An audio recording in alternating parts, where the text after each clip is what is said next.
Donc nous allons équilibrer une demi-équation électronique d'oxydoréduction. Ici on va commencer avec le couple MnO4-, ici présent, et Mn de plus. On rappelle que c'est toujours donné sous la forme oxydant-réducteur, l'oxydant se trouvant ici à gauche, le réducteur à droite. Dans les rappels, il faut savoir que on a ici un seul atome Mn, le 1 qui devrait être ici marqué en bas est muet, il n'est jamais écrit. Ici, nous avons 4 donc, atomes d'oxygène. Le tout, ici, MnO4, porte une charge négative. Le 1 est encore muet. Ici, pour l'ion Mn de plus, on a donc un atome de Mn, le 1 est encore muet, et en fait cet atome est un ion, il a été transformé, et on a ici donc deux charges positives. Tout ceci est marqué dans ce rappel en vert. Donc la première étape pour équilibrer une demi-équation électronique consiste à équilibrer tous les atomes, tous les éléments chimiques autres que O et H. Donc on s'intéresse ici à Mn et à l'autre Mn qui est à droite. Il y en a un de chaque côté, donc ici on n'a rien à faire, on n'a pas de coefficient dit stoichiométrique, on simplifiera en disant coefficient, qui se place ici devant. L'étape suivante consiste donc à équilibrer les atomes d'oxygène.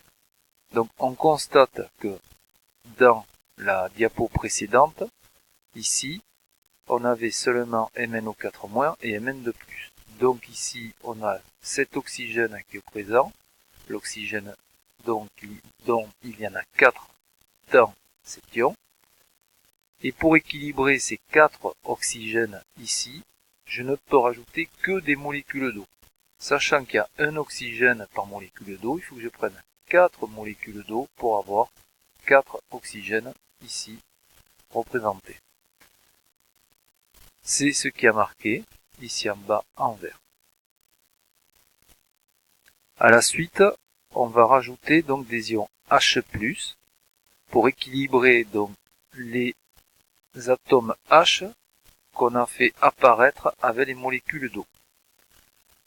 On constate qu'on a donc 4 molécules d'eau, sachant qu'il y a 2 H par molécule d'eau et qu'on a pris 4 molécules d'eau, ça fait 8. 4 fois 2, ici, 8. Donc je rajoute ici, à l'opposé, à gauche, 8 H+. On ne peut pas ajouter des H seuls, ce n'est pas possible.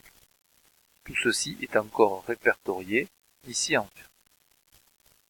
Ensuite, on va faire le bilan des charges. Il faut qu'il y ait autant de charges à gauche qu'à droite. Ici, on ne tient pas encore compte des électrons. Si on compte sans les électrons, eh bien, on a vu au tout début qu'on a une charge négative.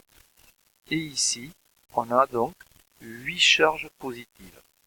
Une charge négative plus 8 charges positives, ça te fait donc 7 charges positives. De l'autre côté, on a seulement 2 charges positives. Ici, c'est neutre. On n'a rien qui est marqué ici, donc c'est neutre.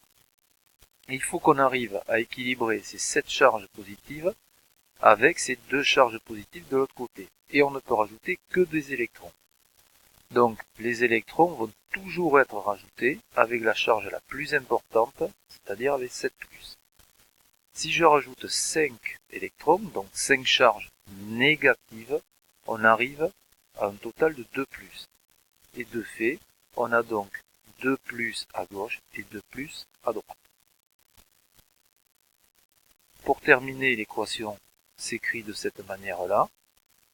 On constate que les électrons aussi, pour vérifier si on a en partie juste, les électrons sont toujours avec l'oxydant du couple.